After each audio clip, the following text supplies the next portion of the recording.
Oway uma. Amen. Hello.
内藤本間にの方様。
When I found you, found my most intimate friend.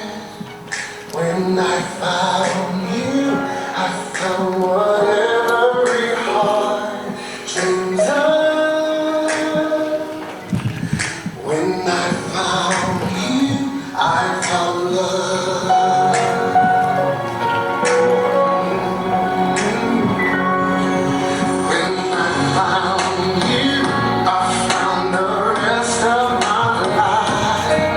When I found you, I told all of the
This is the day that the Lord has made. Let us rejoice and be glad in it. Unless the Lord builds the house, those who build it labor in vain. Unless the Lord guards the city, the guard keeps watch in vain. Make a joyful noise to the Lord, all the earth. Worship the Lord with gladness. Come into his presence with singing. For the Lord is good. His steadfast love endures forever, and his faithfulness to all generations. Koe ni ai aho ke tau whakawhiawhia mo tau me. Ko teo e si hoa e honi ke tau whakawhetai mo whakamaro. Kai kaua si hoa he langa. Ko toku lano e langa ai kau langa. Kai kaua si hoa he reo. Oku a tu ngā pe ai tangata reo. Mo mamawa ke o tua e ngahi whunua kotoa pe. Tauhia si hoa aki ai whiawhia. Ko si hoa oku tangata a ene alo ofa. Oku tu mao ene fuakawa. E he tau tangata ki he tau tangata. Amen.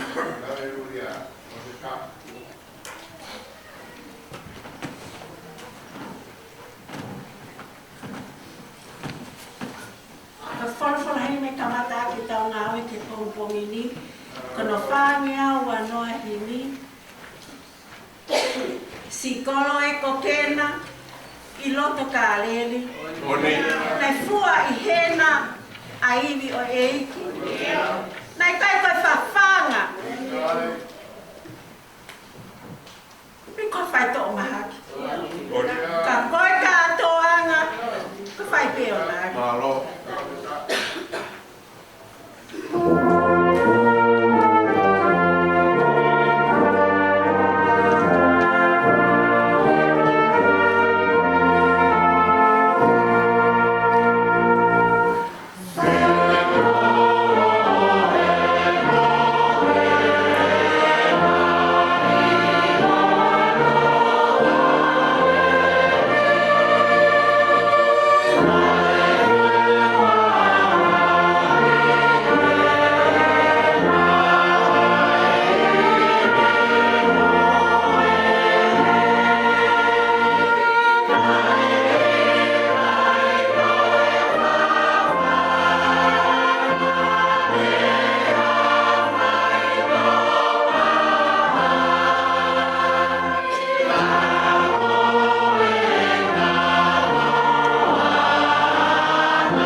Ke hanga ori aki a tainga kotoa.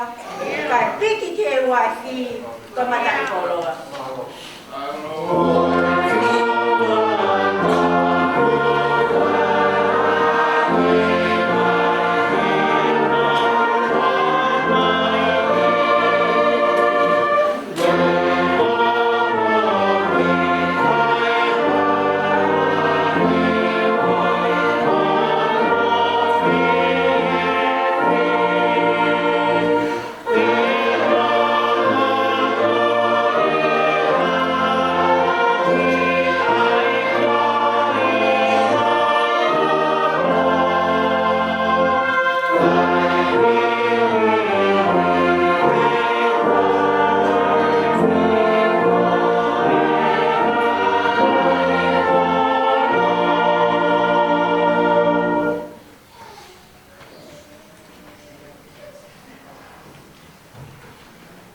Eiki ke tāpua ki ai o mea koe ni. O ange koe mari I kena kāreri. Ke hai hona pi ai ngā ue ai otua. Koe whi ofo ofani. Koe waine fisi mua.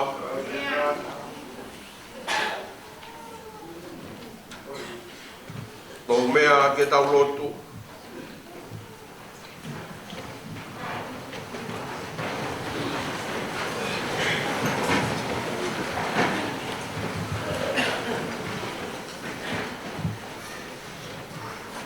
O toa mafi maoni o mohu I he alofa. A koe o ku fumata ai kau se la fimi o loto langi. A koe o ku talamai he tangata toi same ke tangaki ho maumata ki e ngahi koua.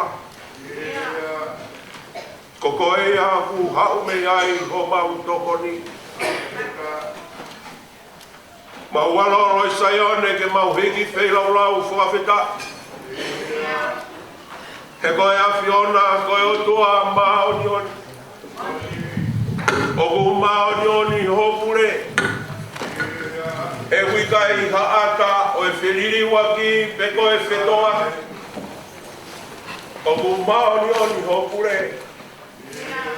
He o kei tōwe ho ngahi palo mesi. Ai palo mesi koe ana ke fuaki mai whana waha Ismeri. Ku mau ronu ku koe ni ku mau inasi koto ai. Wawhitai o toa. O ku whonu ai uho e a Fiona he ofa. Pe koe ofa koe a ku inasi ai ai whio iangan. Koe ofa koe a o ku talanoa ki ai ai. Talaka toi sa me me hono maru ngarangi ki maman. Whawhitai ko ho alofa. Ko ke whetukutuku ai me te mautolu. Ai maunahi anga hala. O hange koe potuha me ki he potukulunga. Koe ofa I anai omi hoa logo Sisu Christ. Te ko ofa hino me te mautolu koe whahinga I tangata. Ka mau ka tui piki tai hono hua wha. More ke mama o ke mau auha. Ka te mau inasi he momi o tai ngata. Whawhitai o tua mai ofa koe a ku omo maari e whio ianga e hoa koe. O ko mea mai ai a hoe. O kui heni ai o family.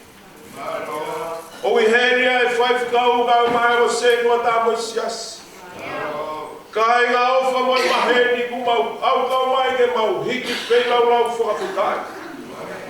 Mātua mahe ofa ku whawhotua e he tāmai o eki moi kaunanga me ahu koenu. Mau whakamaloa koe ki ho omi ai ofa koea. Ke fungani he nofu ai o family. Pea kai a honi ki hange koe punake ku mau same ai. Ke hoko ai wata. Ke liliu ai mai ke waine. Pea ke liliu e mau mo'u e. Koe whanau ke mau whaho I fua ki hea Fiona. Tua mau whawhitai mau whamalo ki hea Fiona. Oko whalau maari e pe. Ai omo, tamai ki princesi o e pom koe. Mere siuli utapu, kani wal whakawhiri. O whaina mei langi whakawhanua. Mau whawhitai o ku, whalau maari e pe tu pereke. Maro mene te. E te vida o wakau maa hoi. Whawhitai o toa o mene pe, le hauri. Mau e whakauta. Mohamed Abu. O toa mau whamaroa. O ku whawhaola ai whio hianga ai aho koe. E mua o maari e pe. Ai loto whare o sias. E rei mea e rei ki whaifkau kau maa a haro. Malo rei ai se tua tā kau mai sias. do ke fio mai koe ni a o family. Mau whawhata i atu he o whai a whionga. O mau mi ai ke mau whiawhia i ho o wha. Ka ke hoko ai wā ke taha. Mau roto atu ki ho a whio e koa. A ngai whawhonga mai koe ni a maa pereta ka au maa sias. Ai aho ke whai ai ai whakapapau. Whakamoni e sias mo ki mau tau. Ka koe whakapapau i a te koe sisu. Koe whakapapau koe ni, koe kamata ngai a hakamata who'ou. Ke hoko ai wā ke taha. Ke hoko na moui. Ke whakasimaniti. Kia te koe ka au maa e family. Mau whakamalo atu e. Alo moha omi, hata mau e iki moha kaunanga. Ke na whiri, ke na kau whataha he moui. Ka koe moui, ma a koe pe sisu. Dua mulahi e whangata a he whanonga anga. E utara mai ka maukalanga, pe maulanga pe ia te koe sisu. Ka mauka leo pe te leo pe ia te koe sihoa. Ka mauka mlaka, ka mau sio ke mau whafotunga pe e moui a au sisu. Koe a honi, mau whapapau atu. Koe ni a ewa mātua. Ke whakamau hona family. Ke whakamau pe ia te koe. Te ka pau e pehe. Koe o whaa kumoon. Koe o whaa kumoomoko. Koe o whaa kuhanga whakatō ki lao. Ke koe moho koe o whaa he kai ngata i hatai. Kai hau atu ke hange koe kolosi ke a kāre mane. Nai pehe o whaa ki mautonu. Maro e ki ho ofu. Kio mai a koe ni a kātoa ma te mau whai. Ai wholo te o ke mau whanongo ki ai. Kau whawhia tu lau maari e haere mai o whakawa ho mau mahi loto. Haere mai o lilingi ho alo wha ho mau ata mai lotoa. Ngau hike manohi e mai mai. Ka mau lawa o whakahoi whio veki hea whiona. Tua mau kore whamore more ki ho a whio. Ka mau ai ha mau ara ko mau. Ka tupo u hau ki hea whiona. Tuke mau hufanga pe ho alo ko sisu Christ. Ono tata na ringi, ufuru ai mau koe. Mau whaite mai, mau hoko ai ko kakai. Ka te kea whio me ko ho mau utua. E ke mau si te mau whai whakakato me a whio. Tua ke mau whanonga ato whai ho o whina ngaro. O e mua iki na whai ho mau roto. Ke he me ke langi ai a whio na he mau e si te mau whai. Mau loto e ni e wafo pe o aloko sisu Christ ka koe pe ho mau whakapo ui. Amen. Amen.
haya i he whakawa whao. Ko urake i tsera paula ki e kakai Korinto. Ko ngā furu mātolu e wahe, ai te ukamatara mi ondo urake o vesi. Ki he ngā furu mātolu o vesi. Urake Korinto wahe taha tolu, ai te ukamatara mi ondo urake o vesi ki o ni osi. E a koe ana wharea. Ia, ka whakahara tu whoki hahala o whungani hake. Neongo te ulawa ke lea aki, ai ngahi lea e kakai.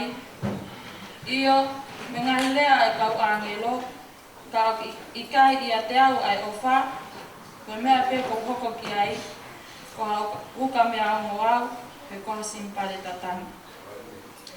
Pea neongo te ulawa ai malanga palofisai, neongo te wausia, ai ngai misteri ko te ape, mi whahinga ilo loroto ko te ape.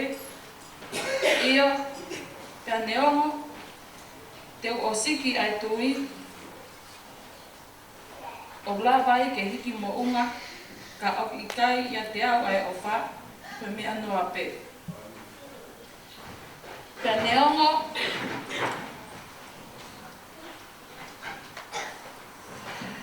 te utu whotuwha e kukoloa kotoa, pea neongo te uri aki hoku sino, ke lawau ai ofa, o ki kai hano aonga kia te au.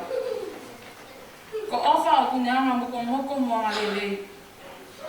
Ko ofa o ki kai tene meheka, o ki kai tene whai, te ongoa, o ki kai tene whakafofua lahi,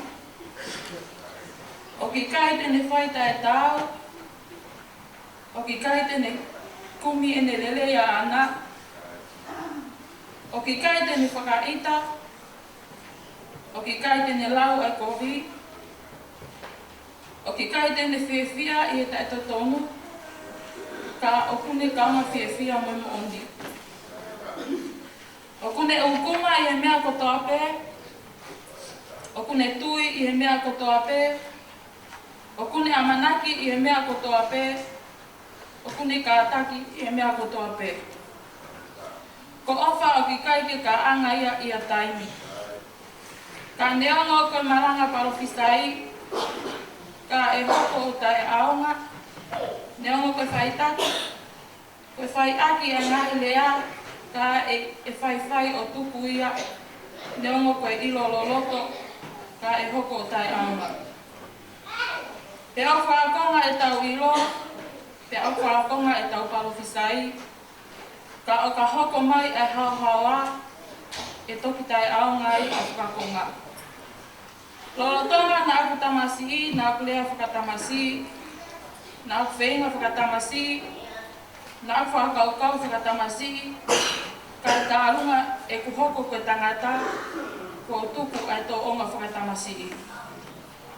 Te koe tau sio i a taimini, koe maari ha misiteri i a sio ata, ka koe taimi koe tau sio ki he whemata aki.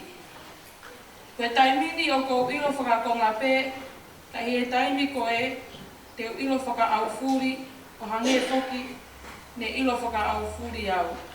Aua, ka oku tolonga pē a tui, a amanaki, a ofa, e tolungi pē, te hako honautu i muako ofa. Amen.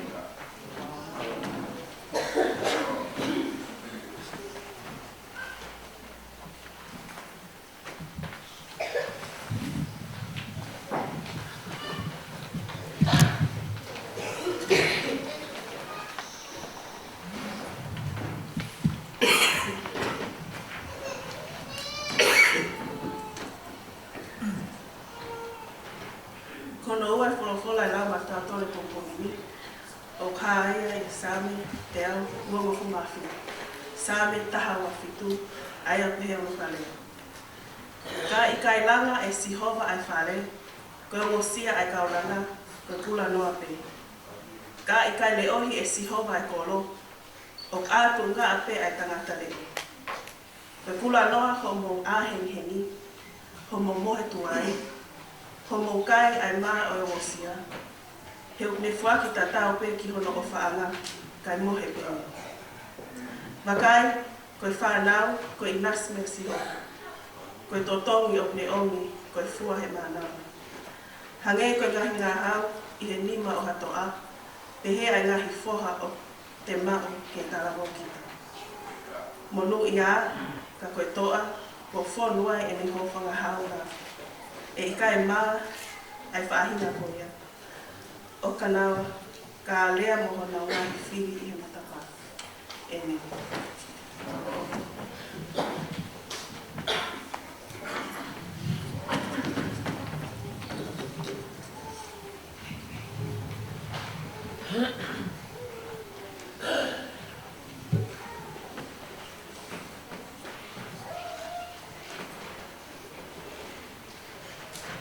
Ko ofa o kune ukuma i he mea kotoa.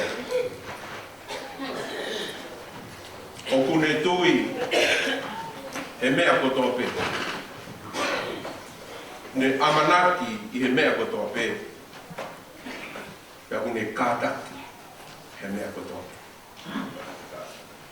Ko ofa o wikai ka aia ke taunutu. E ki o tua o koe ai o tua e ofa.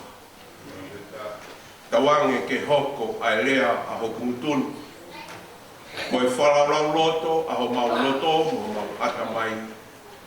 Ke hare lei ya ke hoho i ai ho whina ngalo. I e huafo peo aloko Sisu Christ i ko mau whakamoku. Amen. Tapu ke a whio au tua ho tau rotoronga. Tapu ki he whare tapu o whatapui ke whaia e tau lotu mo hu i o tau eki.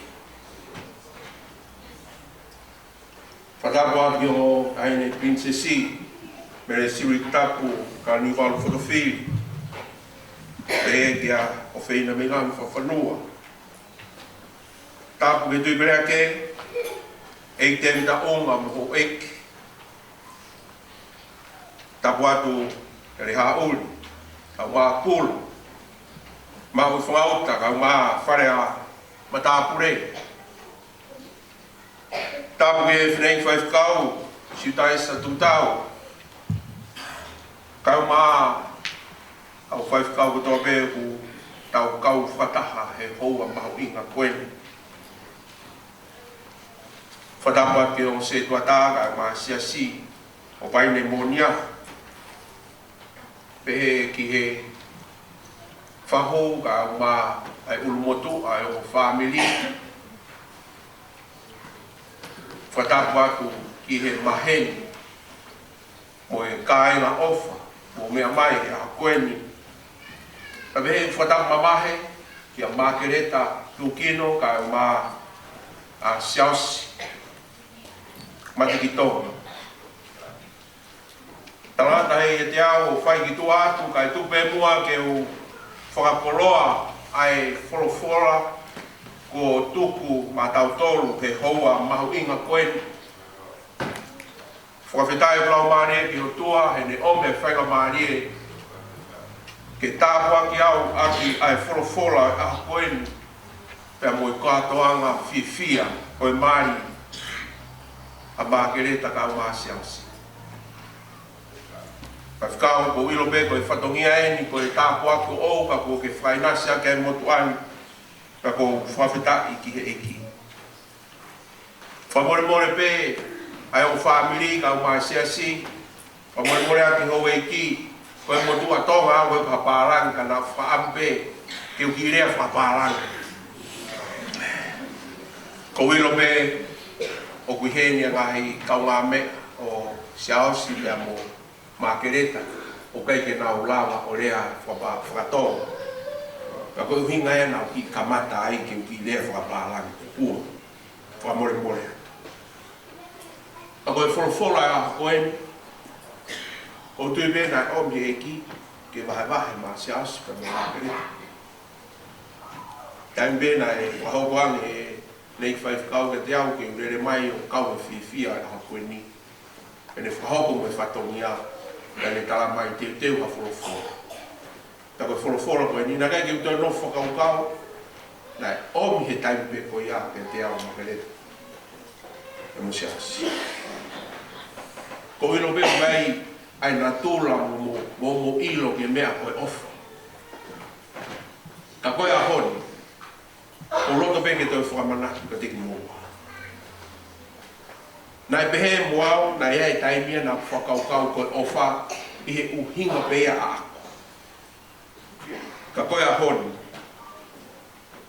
o whaambere ka wahe wahe. Ai whakakaukau moe mahu inga o ofa. Whamomore i au, kau ki i awhi peo ki rea whapapālangi i he ngahi taime ni ihi o e wahe wahe o e wholofora. Pehe mai he wholofora he ahoni. Ko ofa, o kune ukuma he mea kotoa pe. O kune tui he mea kotoa pe. O kune amanaki he mea kotoa pe. Pe a kune kātaki he mea kotoa pe. O e vesi hoko o pe tala mai, o kui kai pe ke osi hanai. Te whapapawan ka mua Margareta no si asi. Taimi lahi ko o whako o whio no whinga ki mai. Kau tala mai he wholofolo. O kai ke to mia ke osi. Love, it always protects, always trusts, always hopes, always perseveres. Love never fails.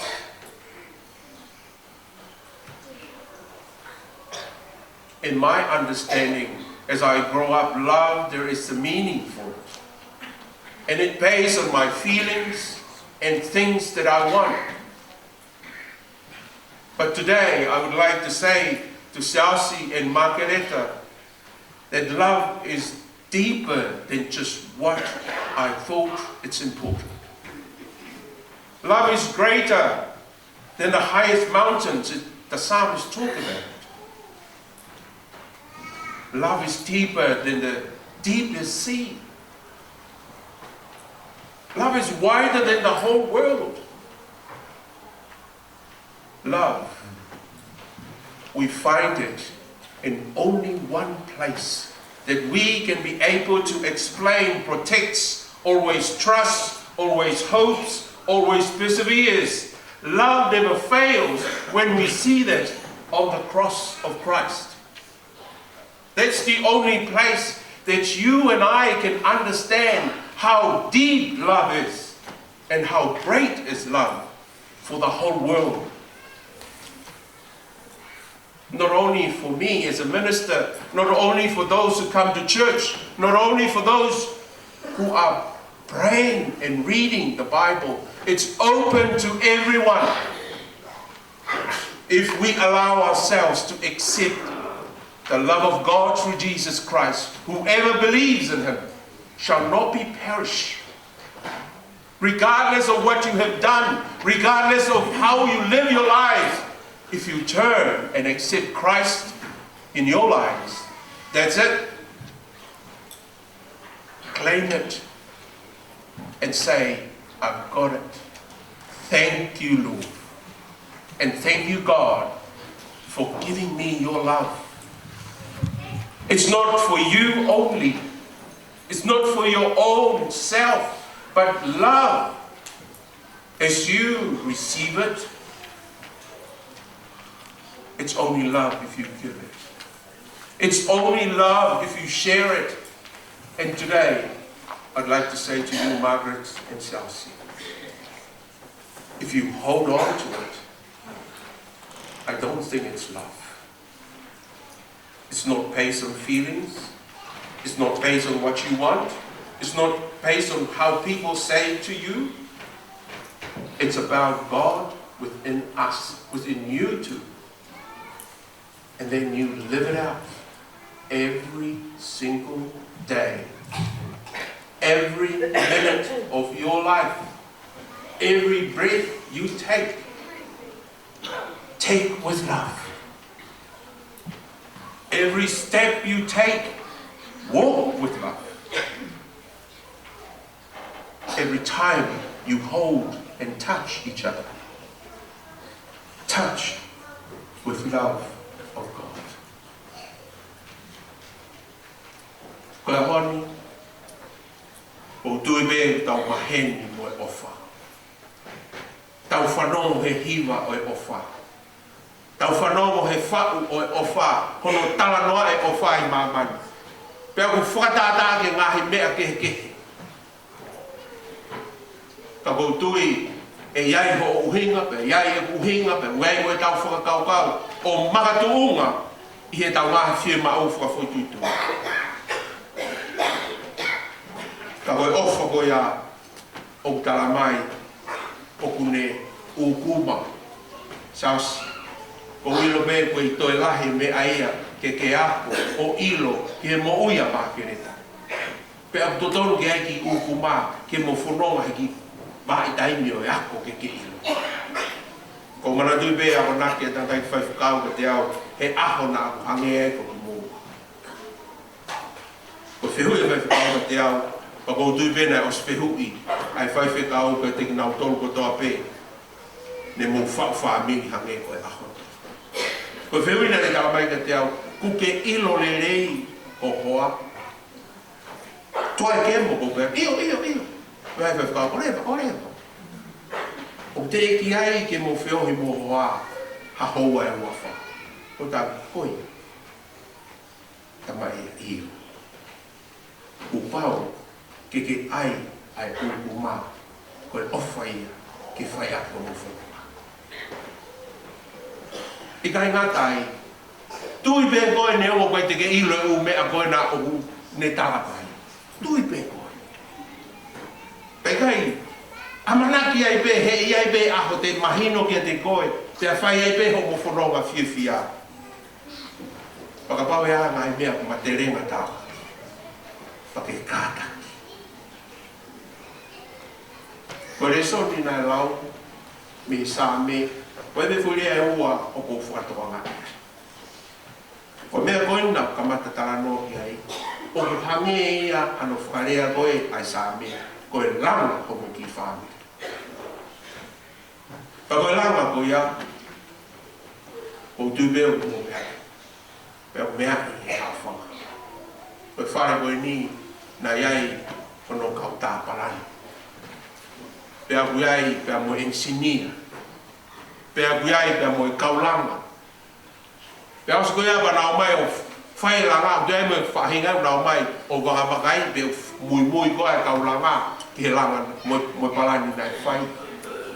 O kui kai whai mo fua ai langa. Ka neonu kotoa pe ai poto mo ilo, mo mawhai, pe koe haha mea te mo matu. Kai tau ka si hoa he langa. Ki loe ukuma, ai kātaki, umea ka toko ia hei kai malama ia ke langa mo whai. Kai oua pe. Ko kau si koka. Ko kurea koe ni. Ko mea pia ko ngā hoi aku. He motu anu ki ranga o ki whāre. O ki kai koe langa makereta pe mo siasi. Koe langa pe he ahon. Pe mo langa pe he weekend. Pe ku langa pe he taun. I kai. Koe langa ko ia, koe langa me taimi ki itani, he wikai mata ai e tau mo ui, he tau tui ki a talaisi, i he tau nofo mamati. Te mo langa he ahoni, a pongpongi, he wiki kaha u, he mahena katu u, he tau kaha u, mo ngahi tau ka hoko mai, e kei whai pēranga. Pea kono whareta, he i kai te mo tukuanga si ho, ka pau te mo. La aina he whanonga. Ka puhengia hau mo whanonga a ngā. Pea mo kāta. Ko tai mea pua ia kāta. He whanonga kia mo si ho. Pakapau e re oho mo whare. E maru ka pau e re pasi ho. Ai ko foi rea pēia e tōru ko whakaamu ki mo whakakaukau kia. Ko lama ka osi ho. Ko reo ka osi ho. Pea ka moka ofa. Pea ka wasi hopa. Koe ki te ha mea. Te ni whamanatu ke te tautolu. Ai fofoa o e tua. Ka koe fofo. Tupa taimi i he langa homo family. Ke mo inasi he fofola. He aho kotoa. O nai ha taimea ke tu. He kohono uhi ngai te karaka. O kumo ma mea te koi mo inu ke mo ui homosia. O kumo manawa he ea ke mo ui. Ko e ni a mea tokoni ma homo lamai. Te mo kai, mo inu, mo manawa, kai malawa, ke lama, pea manu, pea mo fifina. Pea hei kai te iai ha taimi. E ka anga ai hau. Nau tō mai ai ki kua koe ni. Koe ro me e mō whakaukau koe hai ki pa. Ka koe ku e ofa pe ko hau. Koe ngā pe ke toko ni atu pe lawa koe. Koe ro me au iau koe ai ko mō toki pe te. Koe toki tapu. Ka koe whampe ke u atu pe te mō he te. Ka whai koe aia ke whao he ki i puha pēr tuku ke te te waki ko mo te. Ke whao pe pēr tuku ke ika. Ka kou kore me ke mo wakai a me ki. Ka more more sas. Sio i whao e po ka me wasi ake. Ka me koe sio ki esa. O imis. Anga ne ka makereta usi.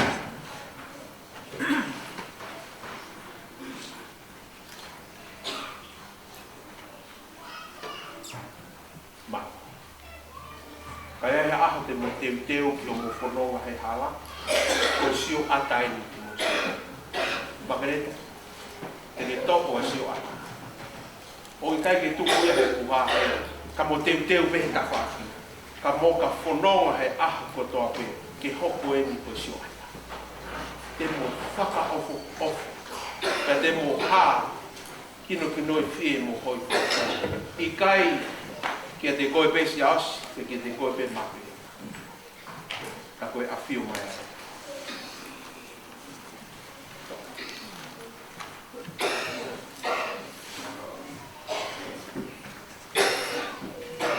Mana tui ai ako naki ai aho.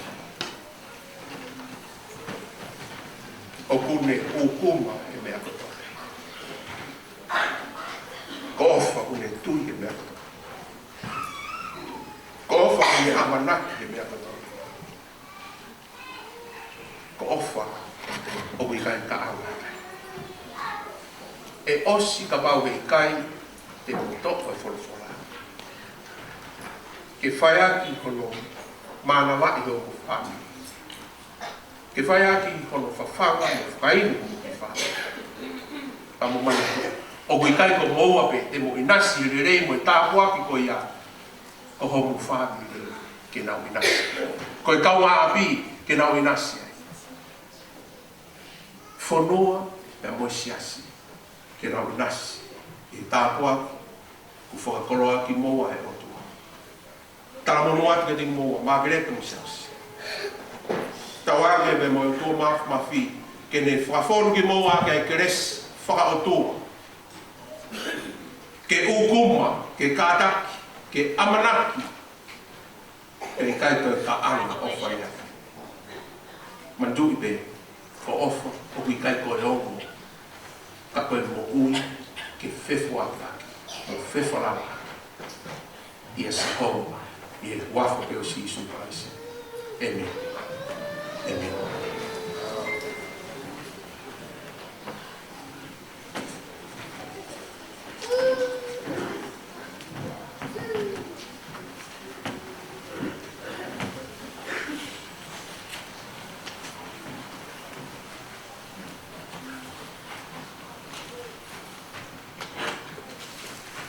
Ki tau hoko atu, ai e uang, o e kātoanga mai. Makeleta kapon hiba tu kino tama sial sa pau mate kita nga.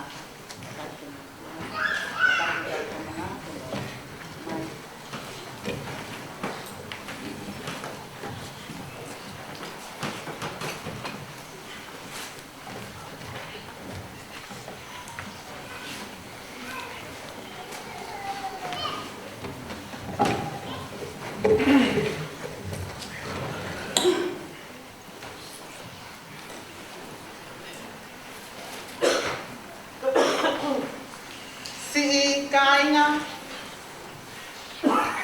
ko tau frataha eni e ao e otuang moi kakaini ke frahoko ai tangatani moi fefineni e mali aya ko nonofo o kumolmal ya moi tutu uni e taini o ke hawa ai tangatani ya ko fratata o fu misteri ko no nofo a kalaisi mohono siasi. O kuha ko me ama on. Ai mali na ihono ka tonga I a kalais. One whakalanglangi hene whaiai hene ulangi mana. Ka uki kai ko mea ke ohono a kiai e hataha. Te ke whai hamungunoa o hange ko me ama inga. Ka ke whai tokana, te a whakakaukau I, te a I he loto apasia ki he otua. Ke oana puri whoke ngahi uhinga e tutu uni ko ia, aia ko ta ofio e auha o ho tau whahinga. Te ke tau tupu ako ne kina I kakai I he anga whakalotu. Kai umaa e mea te pu, ke ai ha petakoni aki he tau whanonga I mamani, I he lele mo e kōti whakatau osi. Ko mea ko ia ko hoko ai ki heni, ai ongo kai ngani. Ko ia, ka ia I hataha ne ilo, I ha mea totonu ke ta ofiai e na mali, ke ne leani ki ai. Ya kai, ke ne longo pe o kai ngata.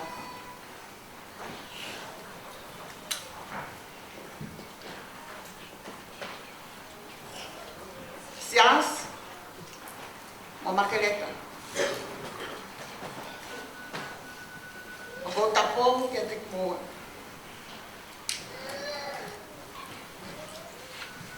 Ke mo manatu te mo tutu I he aho whakamau. Ia haia ngahi mea ko toke. Ne fufu I he loka. Ko ia.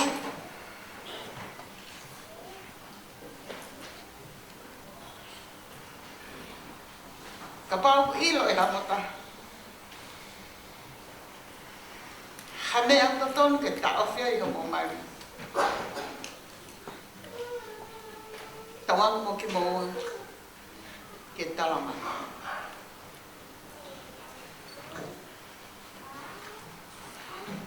Heke mo ilo pau. Ka whehalahi mo e wholawhala hamai. O wikai kawai ai otua. Ia ki kai totonu. Ho o mona na fu.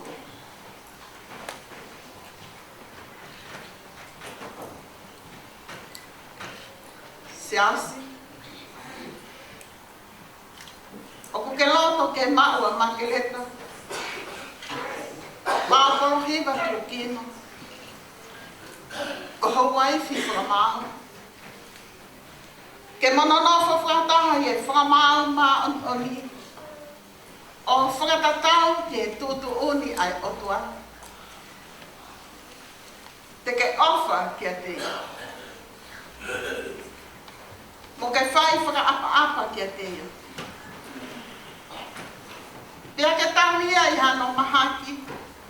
Mo ene mo uilele. Pea teke fuli toa ke he whine ko toate. Ka ke nofo koe kia te ia te. Lolotonga aku mo whakatau me ui.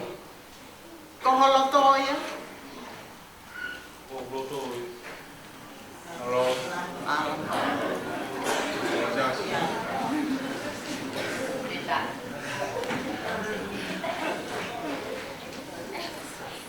Makele ta mapolo hiva tu kino tu. Oku ke loto ke mau a siasi fat pe a pau mati ke tonga. Ko huse paniti whakamau.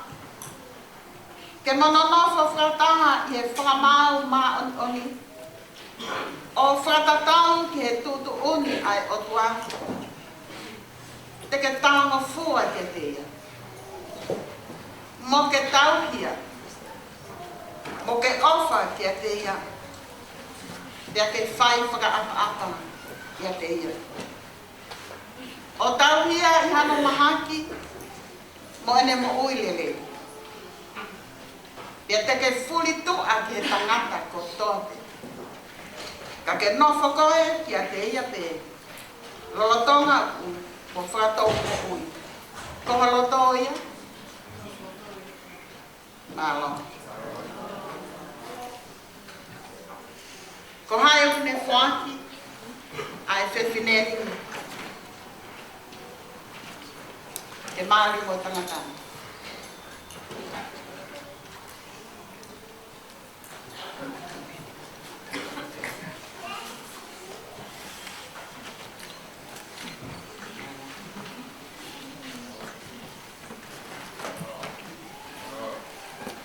Ko tai neni, ke whahoko ai whewhua ka maaki, ai mo tamai mai.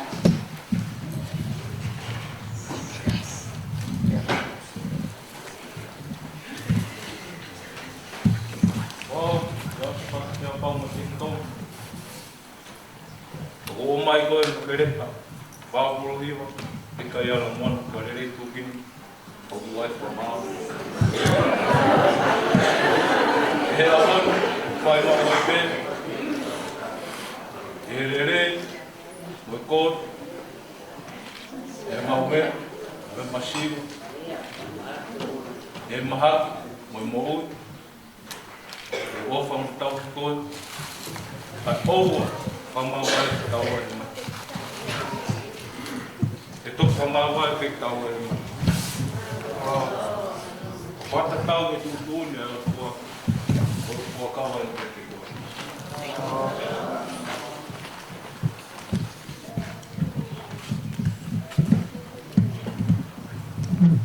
Wao makereta, wao polohi ka te kai ana moana, tōkino, o mi koe siasi whakapea pau, mate ki tonga. Ke hoko ko kuspangi ti whanua, he ahoni o whanau ai te. I he lelei me kopi, i he mahaki me moui, i he maumea me masiva. Leo ofa, mo tauhi, mo tawa mufua ki a te koe. Kai oa ke whamahawai a ki taua e he mate. O whatatau ki tōto oni ai o tua. Kau fuakawen ki a te koe. Koe taime no e mama.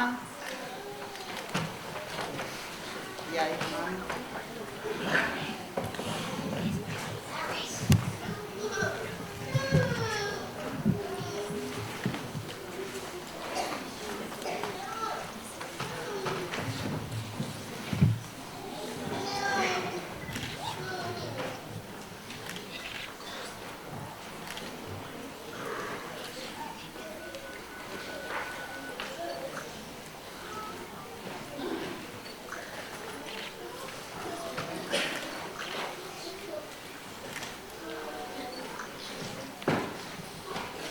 E ki lau maari e hā ele mai.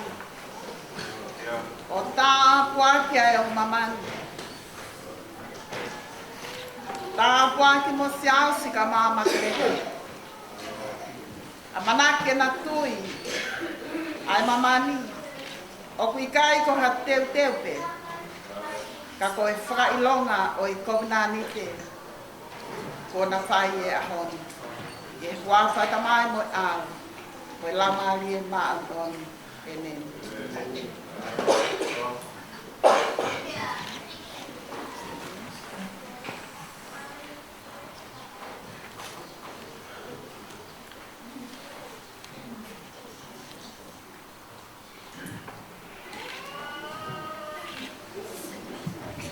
Ko ai maman. Wa ilong. Ko nani o tapai.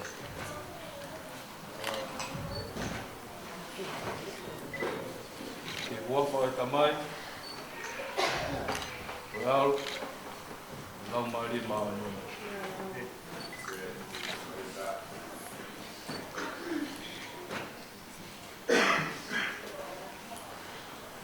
Ko ai mamani ko fai longa ko nani ke fai hangi e wasa e tamai alo me la mani mani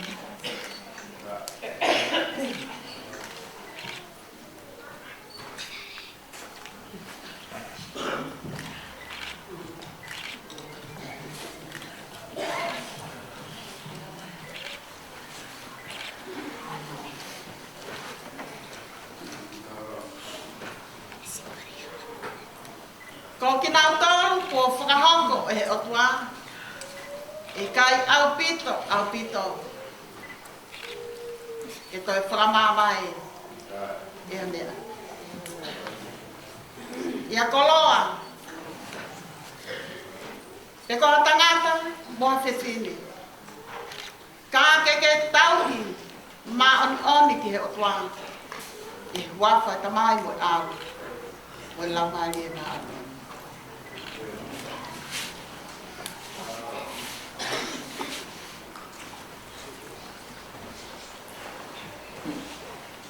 Ko nea I he alea, a siasi, whatu te pao. Mate ki tonga ka ma,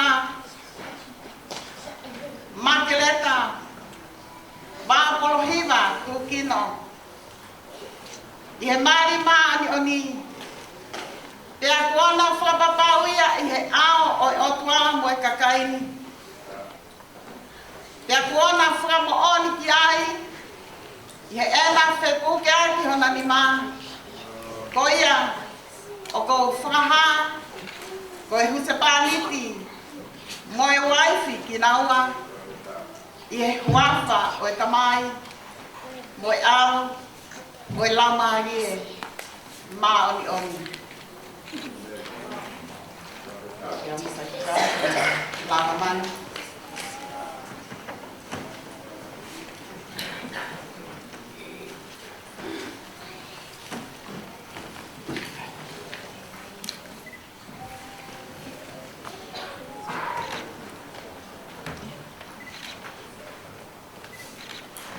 Siasi, o makeleta.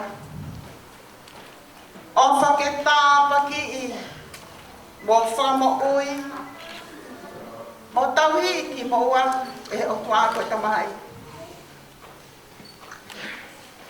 Mo e o tua koe a,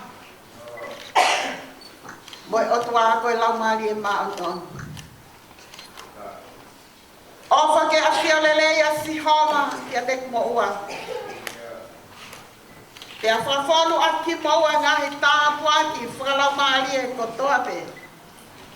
Kauhi ke pehe ho mo whiangai I he mo ui koe ni. Ka mo mau he mama ka hau. Ai mo ui ta ingata. Amen.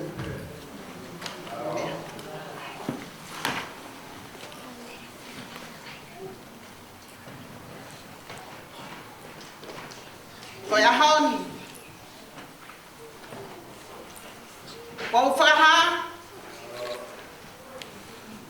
O siasi mo makeleta, koe husepaniti, mo e waifi ki naua.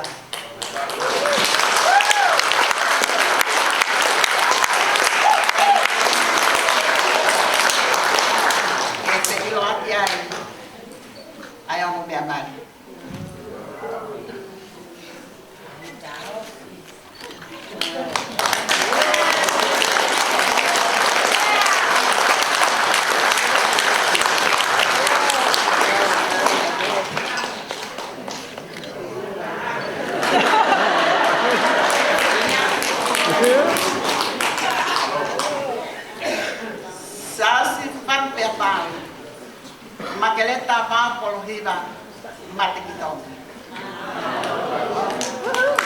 kai neni ke whamoni ai mai.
Eni ke sila yo e kombinani te tok tapu e mari ake whahoko o e sātala te niki o e omoe a eiki.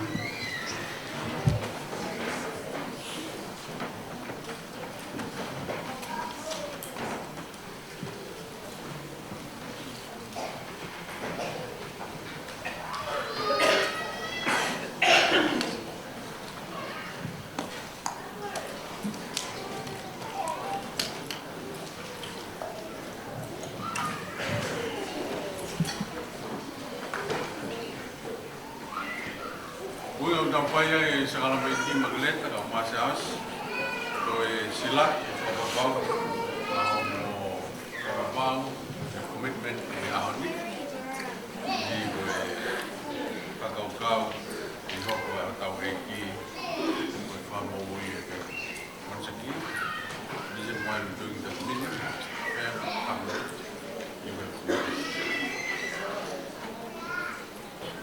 i bono lava ki na ne toa e mā, kini ne whakawhetai, ka ne pakpaki ki o ne angi ki e teknau tōru mo ne mea, tōk sino e ni, o mā o e whokawho, ronga mō mauia, mō whaipe whamanat. Ere au moe, toa e waine, tāpua kina, Wangi tek nau tōn mo ne mea ko tata anio e toto e whakawho i longa mo whai pehe mo whai ia mo whamanata.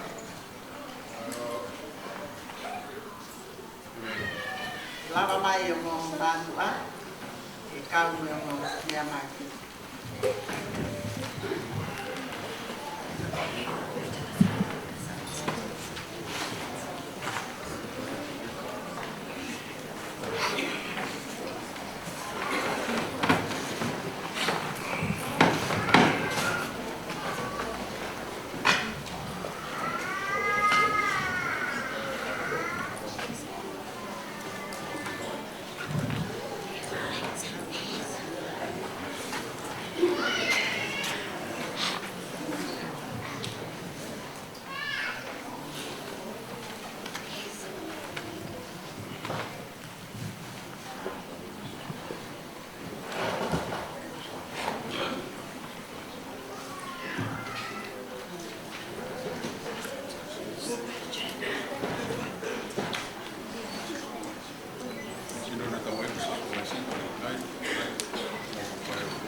Tata tau e kusi suka lai si, tau mi,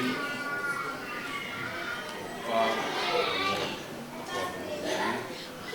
sari o te ai ngawe e ki tau rotu. O tō mama mai haki, ai o nā te tēni, i mo e whakapau ki whai sa au ki mangreti. Tō wii wa peitu wa toa me, ua e opa moni, ua e a whiora. Tō pō whai e o mātua, moni me, mau e a.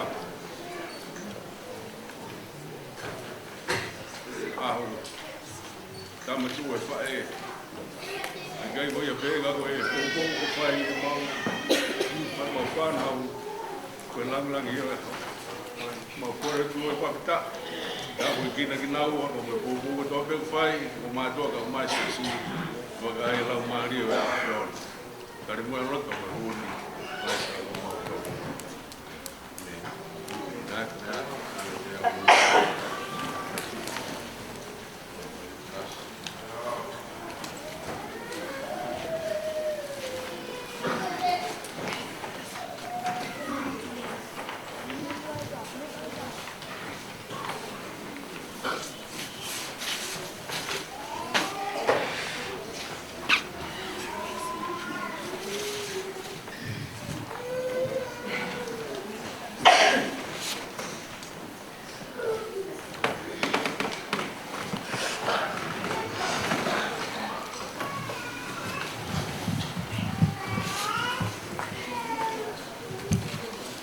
taulotu.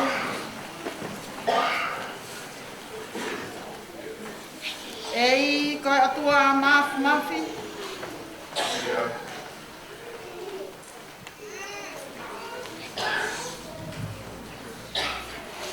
Ai a Fiona na ke ngau he maulaki matua. A tama mo iwi. O ke tāpaki e na nono fo.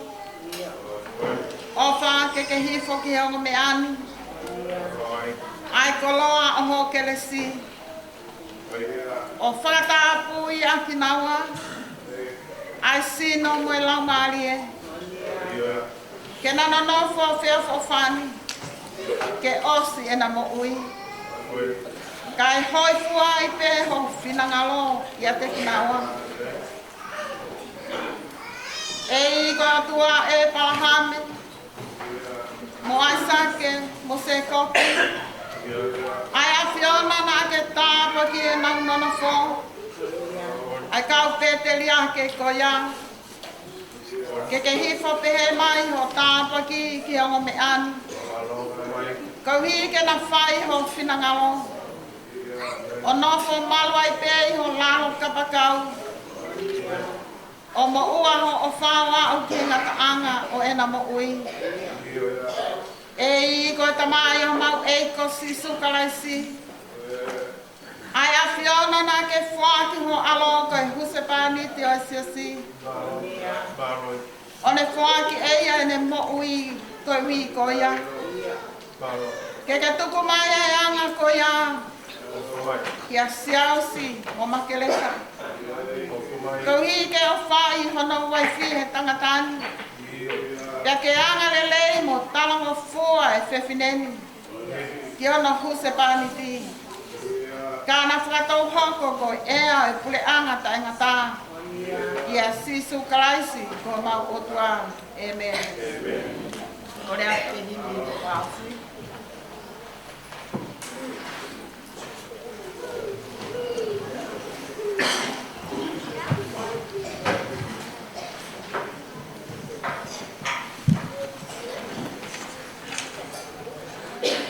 Tuku te tauhiwa ake e whiawhini, ko himi ono ngea whanau i ono whanua o ngea ki tau.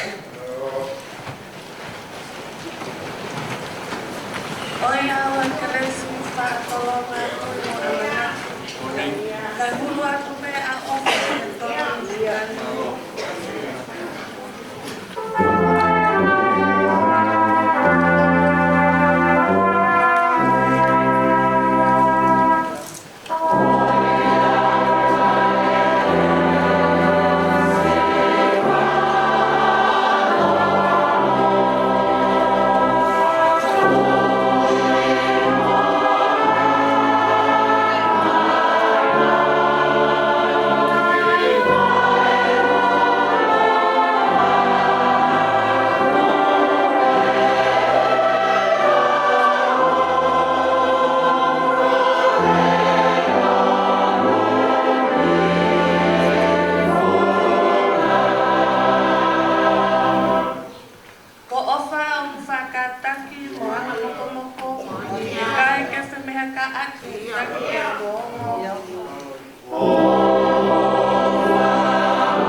Ia.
Kia ngai whawhonga mai a si hawa kia te mautoro.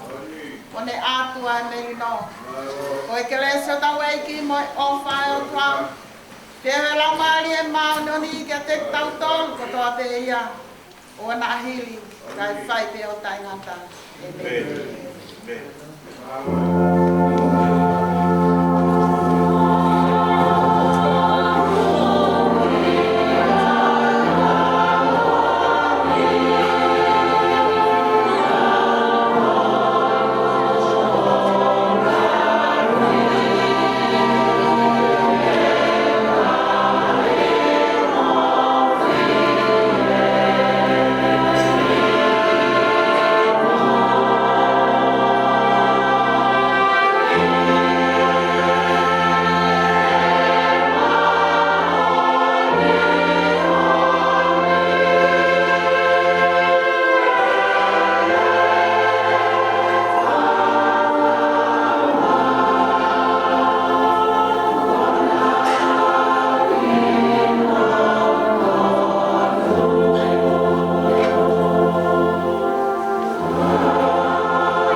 haen o e kotonga ai te mali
Liu, microphone on.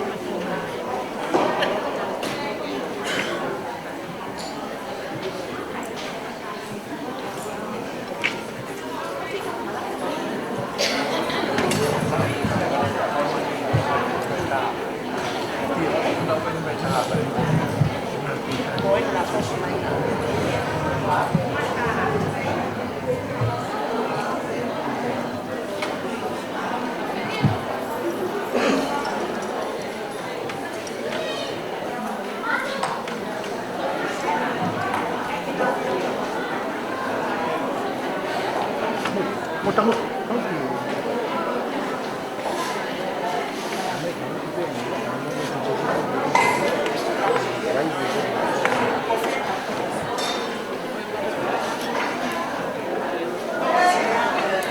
có xe ấy.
Mere, ala buto tamai bukai ya, banyak nih. Sio tapi. Ale tamai bukai. Tetap kemain Pati. Pak Aki. Pak Aki. Pak Aki.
Hey, how are you?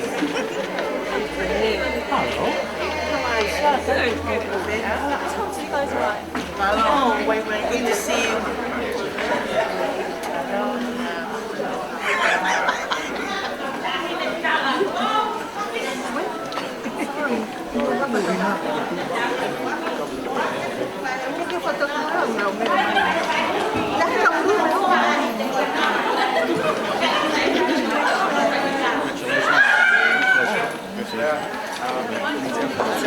Tasi.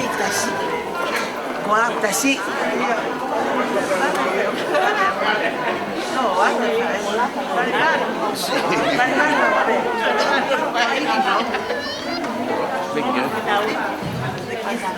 Say hello to the I got my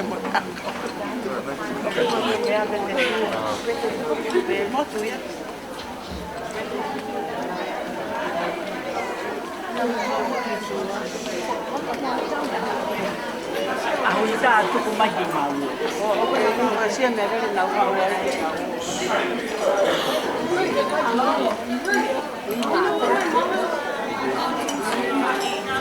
Nawa lute. Nawa mau jat. Chochi. No.